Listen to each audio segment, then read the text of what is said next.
1996 সালে 24 বছর বয়সে দাম ত্যাগ করেন নায়ক সালমান শাহ। তার 28তম মৃত্যুবার্ষিকী আজ। সালমান শাহর মৃত্যু এখনও রহস্য ঘেরা।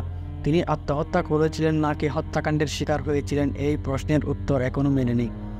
তবে খুব অল্প সময়ে সালমান শাহ যে মানের কাজ করেছেন তাতে এখনও তরুণ প্রজন্মের নায়ক নায়িকাদের আদর্শ হয়ে আছেন তিনি। সালমান শাহর মৃত্যুবার্ষিকীতে শ্রদ্ধাভাবে তাকে স্মরণ করেছেন অভিনেত্রী ফারজানা ফারদিন দিঘি। শুক্রবার 6 সেপ্টেম্বর সন্ধ্যায় সামাজিক মাধ্যমে এক পোস্টের মাধ্যমে সালমান শাহর প্রতি শ্রদ্ধা জানিয়ে এই অভিনেত্রী লিখেছেন, সালমান শাহ ছিলেন বাংলাদেশের চলচ্চিত্রের জগতের এক অনন্য রত্ন, যিনি তার অভিনয়ের মাধ্যমে কোটি কোটি মানুষের হৃদয়ে একটি বিশেষ স্থান দখল করে নিয়েছিলেন।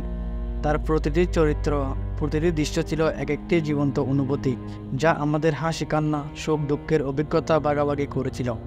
সালমান শাহর অভাব অনুভব করছেন জানিয়ে দিঘি যোগ করেন, যতই দিন গড়াচ্ছে আপনার উপস্থিতি এবং প্রতিবার অভাব যতই অনুভব হচ্ছে, আপনার স্মৃতি চিরকাল আমাদের মনে থাকবে এবং আপনার শূন্যতা কখনো পূরণ হবার নয়।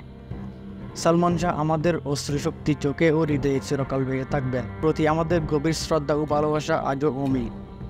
প্রসঙ্গ, শিশুশিল্পী হিসেবে দেশের চলচ্চিত্র জগতে আবির্ভাব হয়ে দিয়ে অনেক চলচ্চিত্রে শিশুশিল্পী হিসেবে কাজ করা দিঘি এখন বড় পর্দা এবং ওটিটিতে দাপিয়ে বেড়াচ্ছেন।